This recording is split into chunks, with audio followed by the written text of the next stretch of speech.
नेमकं दुग्ध व्यवसायाची सुरुवात कशी झाली? नमस्कार, मी योगेश व्यंकटराव पाटील, राहणार खडगाव, तालुका जिल्हा लातूर. पोद्दार इंटरनॅशनल स्कूलच्या पाठीमागे आपलं तबेला भाऊसाहेब दूध उद्योग. आणि आता तुम्हाला सांगायची सुरुवात करायची म्हणजे कसं 1993 ला भूकंप झाला. मग भूकंप झाल्यानंतर आमचं गावातून घर शेतात आलं. शेतात आहे त्यावेळेस मी होतो 4वी-5वी ला असं. मग मी त्यावेळेस आमच्या शेतात घर राहायला आल्यानंतर आमच्या वडिलांकडे पहिलं कसं आपले शेतकरी माणसं 10-5 म्हशी, गाई, वासरं अशी सांभाळायची कोटे.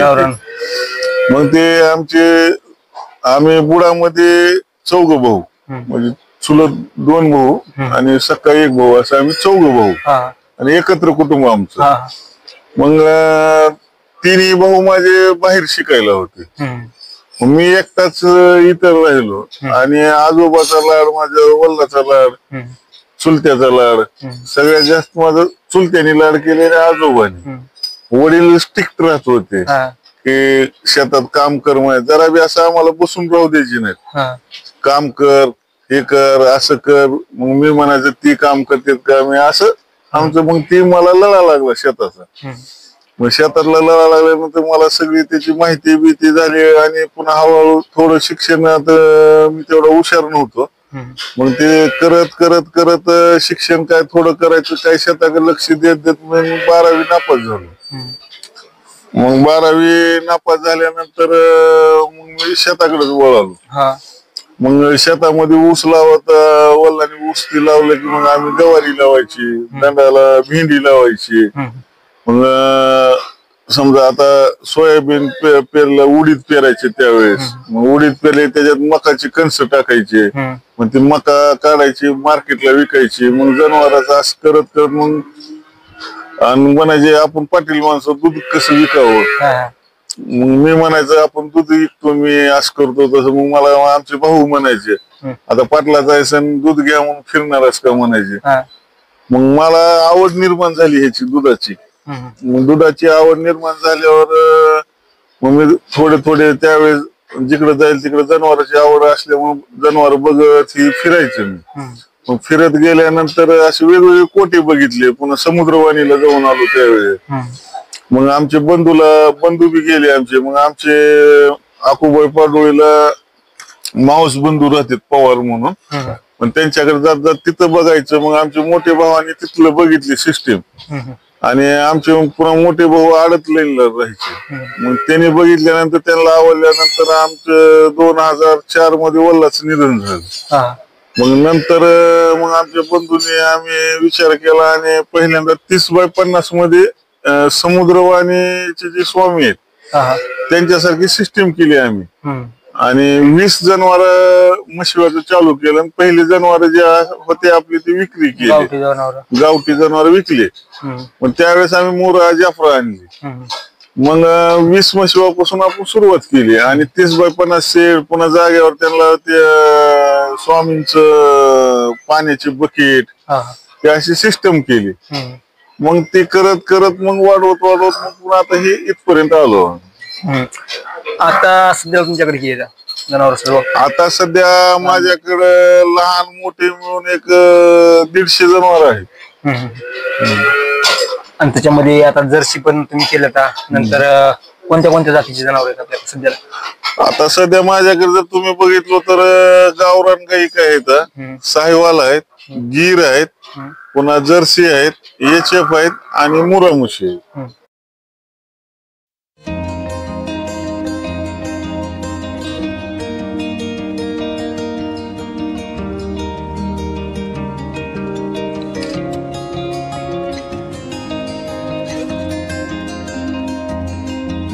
जास्ती प्रमाण जर्सीचं दिसलं तुमच्याकडे.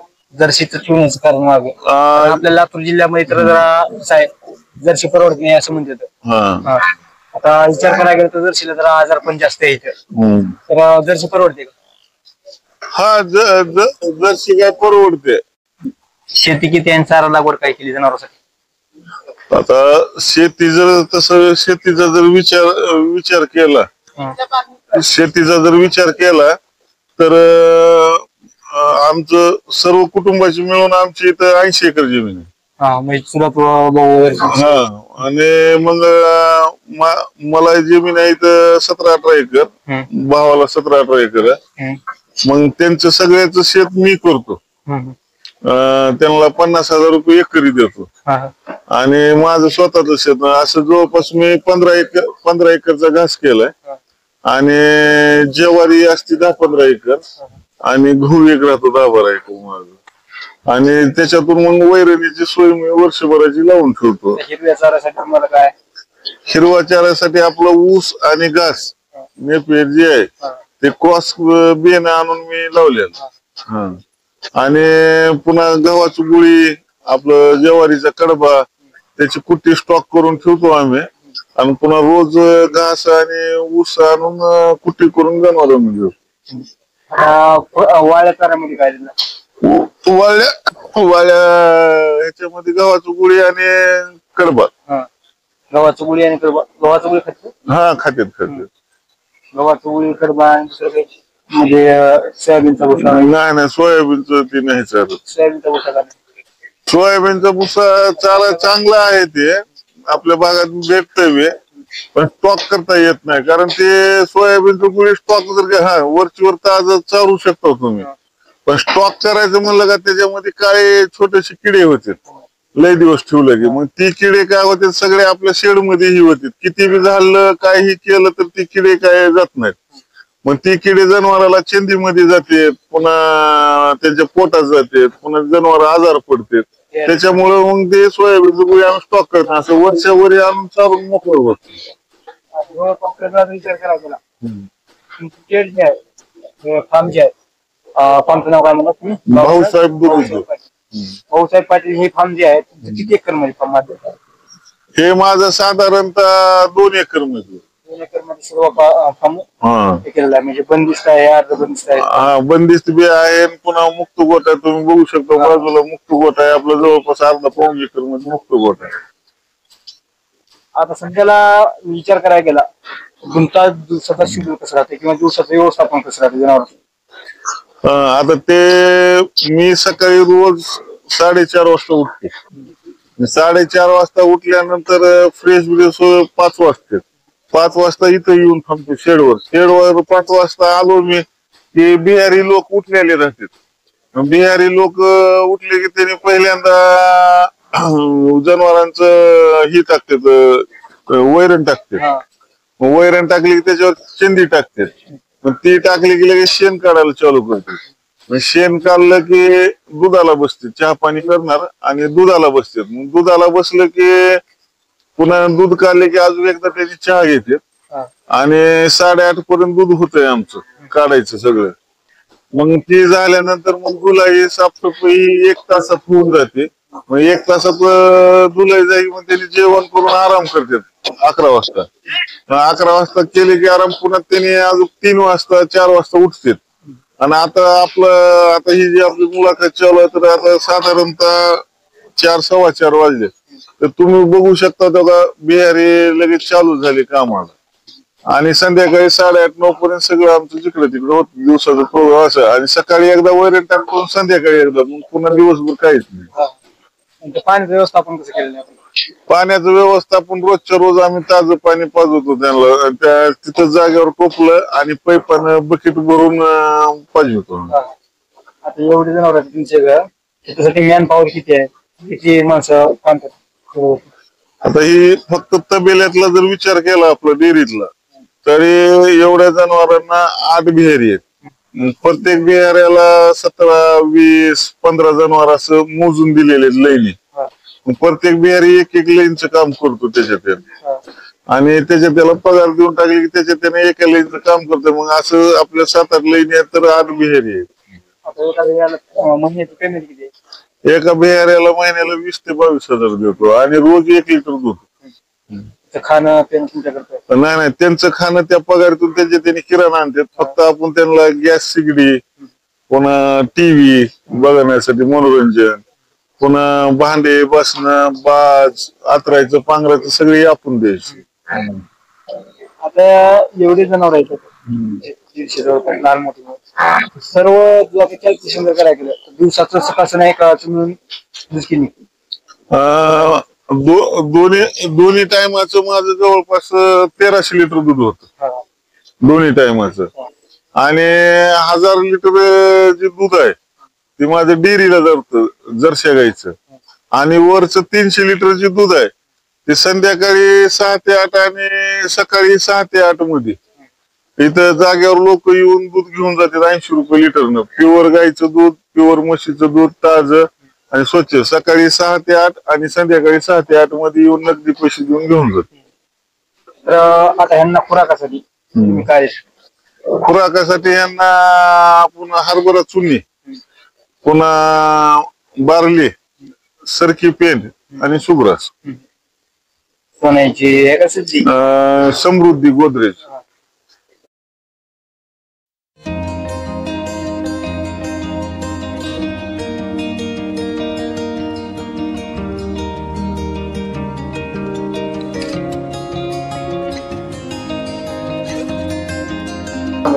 पण तुम्ही आता जनावर आहेत 150, त्यांच्या 150 जनावरांचं आरोग्याचं व्यवस्थापन असेल किंवा यांची काळजी आहे कशी घेता? किंवा लहान जी वासरं आहेत एक दिवसापासून ते 3 महिन्यापासून त्या वासराची काळजी कशी घेता? आता माझ्यापाशी एक शिवकुमार गोटे म्हणून डॉक्टर आहेत, त्यांचा एक सल्ला आहे मला महत्वपूर्ण ह्याच्यामध्ये. आणि पुन्हा गंगापूरचे आपले सचिन फुटाणे म्हणून आहेत, त्यांनी शॉर्टेड शिमत भरवतात, त्यांचा बी सल्ला आहे. त्याने सांगते त्या पद्धतीनं. आणि मुळातूनच आपण शेतकरी असल्यामुळं आपल्याला त्याची व्यवस्थापन कशी करायची, काय करायचं, कसं सांभाळायचं ही बी माहिती आहे. जर लईच काही अडचण आली तर या दोन्ही डॉक्टरचा सल्ला घेऊन मी बाकीचं काम करतो. मग त्यांचं जंत द्यायची औषध असते, कोणचं काय औषध असते. सहसा तर आम्ही 80% तर आम्ही इथंच करतो. आणि बिहारी भैया बी आमचं राहुल म्हणून आहे, ते हुशार आहे, त्याने बी थोडं चांगलं सहकार्य करतात. आज 8-10 वर्ष झालं तीच माणसं आहेत माझ्यापाशी कामाला. आता जवळपास तुमच्याकडे भरवायची म्हणजे कृत्रिम रेतन AI ही पद्धत आहे का तुमच्याकडे? रेडा किंवा बुल वगैरे आहे? नाही, ते कसं आहे माहित आहे का सर, आता जर समजा प्रत्येक जनावरांमध्ये काहीतरी खोड असते, एक जनावर लगेच पटकन भरलं जातं आणि एक जनावर भरत नाही. पण जे जनावर सहजासहजी भरते ते कृत्रिम इंजेक्शन भरतो आपण, म्हणजे त्याला कारवडच होती. आणि जे गाईला अगर म्हशीला सीम टिकत नाही तर त्याला आम्ही रेडा किंवा बैल लावतो. हे कृत्रिम रेतन हे रेडा वगैरे तुमच्याकडे आहे का? रेडा नाही, रेडा घ्यायचं मला, पण माझ्याकडे बैल आहेत. जर्सी मधले HF मधले 2 आहेत आणि साहेवाल आणि गिरच सेपरेट आहे. आणि प्युअर गाईला आणि 100% पूर्ण असे वळू तयार केलेले. आता ते तुम्ही वळू बघू शकता, मी तिथं वळू बांधलेले आहेत, एक गिरच आहे आणि एक साहेवालचा. आता तुमच्याकडे म्हणजे लहान वासरायचं 1 महिन्यापासून 3 महिन्यापासून त्यांना जास्त आजारायचं किंवा हे वासर म्हशीवाची असते जास्त प्रमाणात दगावायचं प्रमाण मात्र एक दिवसापासून 3 महिन्यापासून जास्त प्रमाणात. त्यांची काळजी कशी घ्यायची? आता त्यांचं काळजी कसं घ्यायचं, आपण त्यांना दूध लिमिटेड पाहिजे. आपण जुने माणसं काय करतो, दूध जास्त पाहिजे की वासरू गुटगुटीत होते, बैल गुट. तसं शेतकरी बांधवांनी करू नका. नवीन काळासारखं, नवीन ह्याच्यासारखं थोडं आपल्यात बदल करून घेतला पाहिजे शेतकऱ्यांनी. आणि त्यांना दूध उगं मोजकं पाजवत. जसं आता आपल्याला बाळ असले की बाळाला आपण काय करतो, थोडं वाटीभर दूध पाजवतो, जास्त पाजवलं तर संडास लागते. सेम आपल्या माणसाचं सारखंच जनावरांचं असतं, पण त्याला तुम्ही दूध थोडं कमी पाजवा त्याला, म्हणजे त्यामुळे तुम्हाला त्याला ही होणार नाही, काय म्हणते ते, जुलाब होणार नाही, अपचन होणार नाही. आणि पुन्हा थोडं खायला चालू केल्यानंतर त्याला पौष्टिक आहार म्हणलं तर तुम्ही थोडं मकाचं पीठ चालू शकता, नाही तर कणकीचा गोळा चालू शकतो. आणि जर समजा आता हिवाळा आलाय तर हिवाळ्यामध्ये आपण जे पहिले कलतानी पोते राहत होते, पण ती कलतानी पोते आणून त्यांना झाकण्यासाठी ठेवायला, व्यवस्थित गरमीला, ही अशी काळजी घेतलं की ही होऊन जात. आता लहान मोठे विक्री वगैरे करतात विक्री करतो ते बी असं जवळचे आपले कोण आले तर त्यांना विक्री बी करतो आपण, आणि ज्यांना आवडलं तर, नाही तर मग आपण विकत नाही, इथंच घरी कारवडी तयार होऊन दूध वाढत चालतं. सुरुवातीला दूध किती होतं, आता किती आहे, हे धंदा प्रॉफिटेबल आहे का, परवडते का? आता सुरुवातीला जर म्हणलं तुम्हाला, तुम्ही जसं पहिल्यांदा तुम्हाला सांगितले बाबा मी पहिले 20 म्हशी 10 म्हशीपासून चालू केली, मग त्यावेळेस मी काय करायचं, एक माणूस ठेवून घरोघर पाकिट द्यायची दुधाची घरी जाऊन. पण कालांतरानं 2-4 पुन्हा काय झालं, घरोघर दूध द्यायला पडतल खायला झालं. मग ती गडी माणूस सुट्टीवर गेला की आपल्याला जावं लागलं, कामाचा लोड पडायला. आणि पुन्हा त्याच्यात दुसरी गोष्ट काय होईल, आता आपलं इथं सिटीच्या जवळ असल्यानं 4 मजली 5 मजली 7 मजली बिल्डिंग आहेत रोज. मग एका बिल्डिंग मध्ये आपल्याला 4-5 वरवी लागले. मग ती पुन्हा पायऱ्या वाटत जा, या लिफ्ट मध्ये कोण जाऊ देत नाही. मग ती गडी बी वैतागून चालले, रोजगारी राहीना झाली. आणि दुसरी गोष्ट कसं आहे, आता समजा खाली दूध शिवलं आणि वरी दूध द्यायला गेलं तर खाली कोणतं पुढे चोर फोड असं काय बी करा, म्हणजे असा एक अनुभव येऊन गेला. मग पुन्हा नंतर मी काय केलं, राजीव गांधी चौकामध्ये सकाळी 6 ते 8, संध्याकाळी 6 ते 8 मध्ये पुढे पॅक करून भाजीची मार्केट आहे तिथं, मग तिथं बसायचं मी. मग तिथं बसून तिथं 1 वर्ष 1.5 वर्ष धंदा केलो, इथून ताजं नेऊन दूध द्यायला. पण लेबर प्रॉब्लेम यायला मग पुन्हा मी काय केलो, हळूहळू सिटी जवळ असल्याने लोकांना सवय लावली इथं आपल्या तबिल्यावर घ्यायची. मग इथून तबिल्यावरून दूध जायला चालू झालं समोर, कारण आता सगळे कॅमेरे लावले, तर आता काय कसं आहे, काळ बदललेला आहे. CCTV कॅमेरे लावलेत, कुणाला काय वाटलं तर कधी चेक करू शकते, ताजं दूध फ्रेश दूध आपण द्यायला चालू. मग मी पहिल्या स्टार्टला जेव्हा सुरुवात दुधाची केली ते 96-97, त्यावेळेस 15 रुपये लिटर पासून दूध विकत आलो. आता 80 रुपये भाव आहे. वार्षिक शेणखत किती होते? वार्षिक शेणखत बघा, माझं रोज 2 ब्रास, ही जी समोर ट्रायली दिसायला रोज 2 ब्रास माझं शेणखत निघतं. 2 ब्रास शेणखत निघालं तर बघा, आपलं 10 दिवसाला 20 ब्रास, तर 20-40 60 ब्रास शेण माझं महिन्याला होतं. आणि जर वर्षाचं गणित घातलं तर 60 आणि ते 600 ते 720 ब्रास शेण माझं वर्षाला तयार होत. विकता तुम्ही का मग शेतामध्ये वरी घालता? मग ते मी माझ्या शेतात जेवढं मला टाकायचं, माझ्या वेळेसारखं शेतातल्या पिकासारखं तेवढं टाकून देतो, आणि बाकीचे कस्टमर आले तर विकतो मी. मी शेण 3000 रुपये ब्रास. 3000 रुपये. हा सपाट टायर आहे ना? हा सपाट टायर. असं आता शेड वगैरे नव्हता का मला? हा धावतो.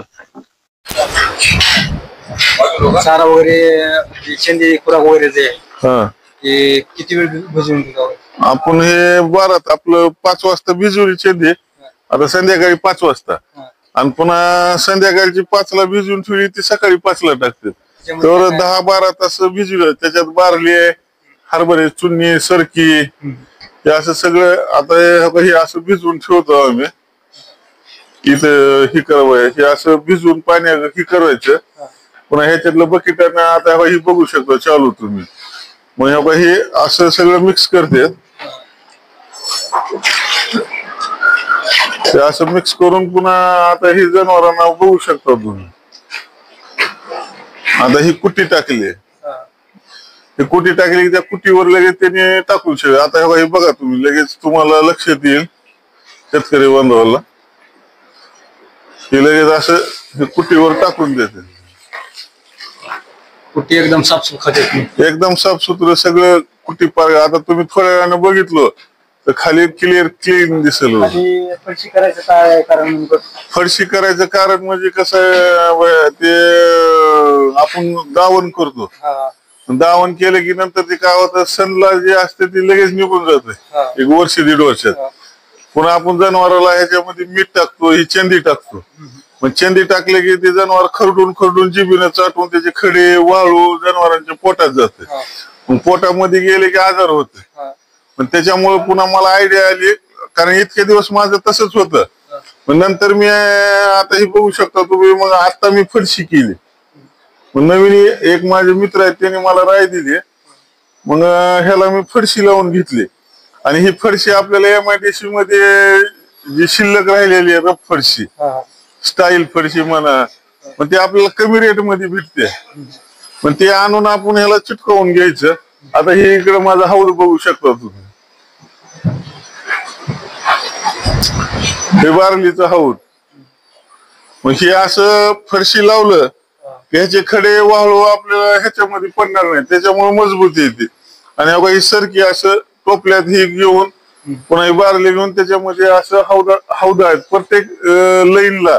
आता हे जेवढ्या लाईन माझ्या आहेत प्रत्येक लाईनीला हौद बसवलेला आहे. आणि त्या हौद त्या लाईनला टाकतात बिहारी. प्रत्येक बिहाऱ्याला एक एक हौद आहे आणि प्रत्येकाला एक एक लाईन केलेली.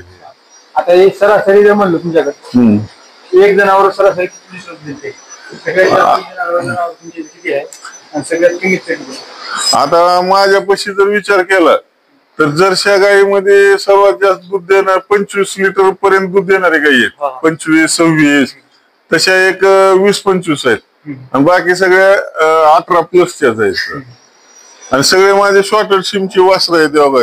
आणि त्यांना खाली अशी मूग गादी सारखी मॅट आहे, आपल्या हरियाणा टाईप वापरायची एकदम. आता आपण चलायला ह्याच्यावर असं पंचवर चालल्याने वाटतं, त्याच्यामुळे जनावरांना ही खाली चांगलं राहते. वरी फॅन, पुन्हा उन्हाळ्यामध्ये फोगर लावलेले आहेत आपण. आणि त्या फोगर उन्हाळ्यात आपण सकाळी 10 वाजता चालू करतो, 11 वाजता, आणि 3-4 वाजता बंद करतो. म्हणजे थंड वातावरण राहते ते. ही जनावर जी आहेत जर्सी तुम्ही कुठून खरेदी केलं? हे जर्सी जनावर मी हरियाणाहून आणले जवळपास 20 गाई, 20-30 गाई. आणि ब्राह्मणगाव म्हणून आहे नगर, तिकडे शिर्डीला माझी बहीण दिली बारागाव नांदूरला. मग त्यांच्या तिकडून काय गायी आणलेले आहेत. मग ते तिथून काय गायी आणल्यात, काय सांगोल्याहून आणलेत. बापू शिंदे म्हणून व्यापारी आहेत, त्यांच्याकडून काय गायी आणलेले आहेत. असं जसं जिकडे जाईल तसं थोडं गायी आणल्यात. आणि जास्त तर मी आता हरियाणावर भर दिलंय. हरियाणाहून तिथं पंडित डेअरी फार्म आहे कर्नालला, सनीबाई म्हणून आहेत. मग तिकडं कसं आहे, एक तर स्वस्त बसायलेत आणि ब्रीडचे जनावर नंबर 1चे जनावर भेटायले. त्याच्यामुळे मी सध्या आता हरियाणावर भर दिलाय. म्हशी बी सगळ्या हरियाणा 1.5 लाखाला म्हशी तर मला जागेवर येऊन बसली. आणि सगळ्या म्हशी माझ्या 8 लिटर 9 लिटर प्लसच आहे एका टायमात. 2 टायमाचं 16 लिटर ते 20 लिटर. त्यांना आता म्हणजे मिनरल मिक्सर वगैरे काही? मिनरल मिक्सर एक देतो आणि पुन्हा बाकी दुसरं काय नाही त्यांना देत. खुराकामध्ये गोदरेज ची ही आहे, आपलं गोदरेज कंपनीचं सुग्रास आहे. पुन्हा हरभरा चुन्नी आपली पिस्तूल ही अगर इथून MIDC घेतो मी. आणि पुन्हा ही बारली तर काय आपली रवी पाटील म्हणून त्यांनी देते, ते असं आम्ही मिक्स करतो. ते असं भैया लोक सगळे खोऱ्याने असं मिक्स करतात आणि पुन्हा बादलीनं भरून त्या कुट्टीवर टाकून देतात. जनावर कुट्टीवर हे चांगली ह्याच्या आशेने सर्व वैरण पार करते, सगळं वैरण पार करतात. आता गिर जे आहे तुमच्याकडे, गिरचं दूध काय आहे, प्रमाण किती आहे? गिरचं एक गाय 5 ते 6 लिटर दूध देते. 5 ते 6 लिटर दूध देते एका टायमाला. हा, एका टायमाला 5 ते 6 लिटर दूध देते. गिर किती आहे तुमच्याकडे? गिर 7-8 गायी आहेत. जर्सी गाय परवडते, कारण कसं ते आता एकदा तर काय होतं, आम्हाला एवढ्या मोठ्या गायी असल्यामुळे आम्हाला सगळं टिबन करणं होत नाही. मग त्यामुळं काय होतं, सकाळी दूध काढलं की दुपारी गाय हळ जाते. त्याच्यामुळे आम्हाला ते गायचं भाकड काढायचं नाही, त्याच्यानं गाय परवडते. मला 36-37 रुपये भाव पडाला डेअरीला. जर्सी 36-37 रुपये राहतं. सर्व जर्सी 900-1000 लिटर 900-1000 लिटर होतंय माझं. गाईचं तेवढं आणि बाकी मग म्हशीवाचं माझं जवळपास 90 लिटर सकाळी आणि संध्याकाळी 90 लिटर निघतं. 1300 लिटर माझं दूध रोजचं आहे डेली. कॅल्क्युलेशन केलं तर दिवसाचं म्हणजे महिन्याचा जर विचार करायला गेला इन्कम किती आहे ना त्याच्यातलं मला खर्च किती होते. आता इन्कम म्हणलं तर जवळपास 15 लाख रुपये महिना माझं टर्नओव्हर होतं आणि त्याच्यामधून 9-10 लाख रुपये खर्च जाते आणि 2-3 लाख रुपये शिल्लक राहतात आणि जे मी 2 लाख म्हणालो ते शेणाचे पैसे वर्षात एकदाच मोकळे होते. म्हणजे जसं जसं कोण शेण घेईल तस तसं पैसे मग असं दूध शेण सगळं मिळून माझं 15 लाखाचं महिन्याचं टर्नओव्हर आहे. गडी वगैरे सर्व जाऊन खर्च ही बिहारांची पगार सगळी जाऊन जर म्हणलं तर 3-3.5 लाख रुपये शिल्लक राहते महिना. सर्व खर्च केला जाणार सगळं सगळं सगळं. आता 8 बिहार आहेत, 8 बिहाराचे 1,60,000 आणि शेतातले गडी 12 आहेत मग त्यांचे 1.5 लाख 1.5 आणि हे 1.5 3 लाख झाले. पुन्हा 100 पोते सरकी लागते 1600 नाही 160 त्याचे झाले. पुन्हा सुग्रास 1600 रुपयाला पोत आहे त्याचे 160 आणि बारली जाते जवळपास 1 लाख रुपये बारलीला जाते. हरभरा चुनी एक जाते 70-80 हजाराची हे मोठा हिशोब. दवाखाना एक 50-50 हजार महिना. पुन्हा वैरांचे पुन्हा आता जसं मी तुम्हाला पहिल्यांदा म्हणलो चुलत्याचं पुन्हा आमच्या भावाचं रान मी पैशावर घेतले त्यांचे 1 लाख रुपये समजा आपण महिन्याला काढले तर 3-3.5 लाख रुपये राहतात मला अवरेज महिन्याकडे 3-3.5 लाख रुपये. हा वर्षाकडे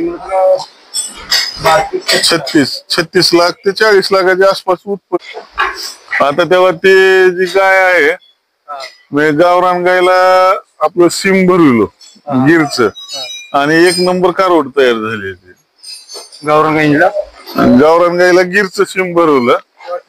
हा शॉर्ट सिम या दाखवतो.